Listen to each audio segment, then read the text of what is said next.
झारखंड के पूर्व मुख्यमंत्री हेमंत सोरेन को गिरफ्तार हुए 60 दिन हो गए, लेकिन उन पर अभी तक कोई आरोप सिद्ध नहीं हुआ। अभी तक हुए एफआईआर से पता चलता है कि राजनीतिक षड्यंत्र के तहत हेमंत सोरेन को जेल में डाला गया है। ये बातें पूर्व मंत्री हेमलाल मुर्मू ने साहिबगंज में होटल अभिनव श्री में प्रेस कॉन्फ्रेंस कर कही। ठीक है, जहां लगा देगा ठीक है। सभी साहिबगंज जिला के मीडिया कर्मियों को मेरे तरफ से जोहार,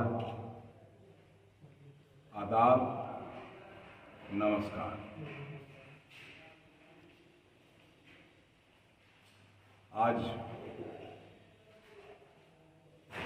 साहिबगंज में प्रेस कॉन्फ्रेंस हो रहा है और आज जननायक हेमंत सोरेन का गिरफ्तार हुए 60 दिन पूरा होने जा रहा है। हेमंत सोरेन के खिलाफ में अभी तक किसी भी प्रकार का कोई आरोप सिद्ध नहीं हुआ। उन पर अभी तक 2 एफआईआर बना है। ऐसा लगता है कि हम लोग शुरू से कह रहे हैं कि ये पूरा का पूरा राजनीतिक षड्यंत्र के तहत इनको जेल के अंदर रखा गया है, जेल के अंदर डाला गया है और ये अब खुल करके सामने नजर आ रहा है कि भारतीय जनता पार्टी का ये साजिश है कि चुनाव तक हेमंत सोरेन को बाहर नहीं निकलने दिया जाए और नहीं तो झारखंड प्रदेश में भारतीय जनता पार्टी को 14 का 14 सीट हारना पड़ेगा। और इसीलिए हम लोग तो आज भी दावा कर रहे हैं, इस बार सिनेरियो बदला है। हेमंत सोरेन को जेल में डालने से सहानुभूति वोट बढ़ा है और भारतीय जनता पार्टी को इस बार सीट हाथ मिलेगा ऐसा कहीं नहीं लग रहा है। और ये जो इंडिया गठबंधन है ये सारा 14 सीट जीतने की स्थिति में आ गई है। तो ये एक बहुत बड़ी बात है कि जनता के अंदर ये मैसेज जा रहा है कि हेमंत सोरेन को बेवजह अंदर किया और राज्य की जनता के लिए हेमंत सोरेन जितना काम किया, जनहित के मुद्दे को जितना उठाया, आज जितना दूसरी पार्टी के नेता लोग उस घिसे पीटे सवालों को उठा रहा है, जो हेमंत सोरेन के समय में बजाबता विधानसभा में ये सवाल पारित करा करके या तो गवर्नर के यहाँ भेजा गया या केंद्र सरकार को भेजा गया। वो चाहे सरना धर्मकोड का मामला हो, चाहे 1932 खतियान का मामला हो, ये सारा मामला पहले हेमंत सोरेन ने इसको पटल पर ला करके पास कराया। इससे लोगों के अंदर घबराहट हुई। अभी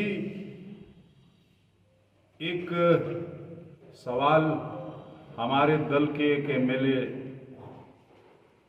सीता सोरेन जी, जो माननीय गुरुजी के पुत्र वधू भी हैं, उन्होंने आरोप लगाया कि पार्टी हमको सम्मान नहीं देती है, परिवार का सम्मान हमें नहीं मिला, जिसके चलते हम पार्टी छोड़ करके भारतीय जनता पार्टी का दामन थाम लिया।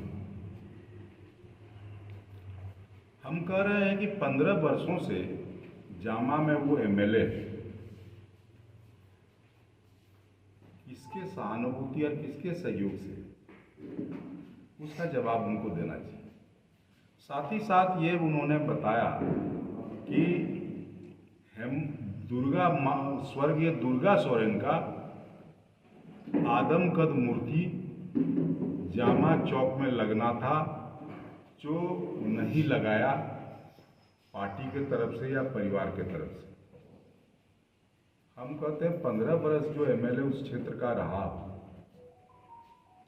और इतना विधायक निधि उनको मिलता हो हर बरस, वो अगर चाहती तो एक आदमकद मूर्ति वहाँ लग सकता था।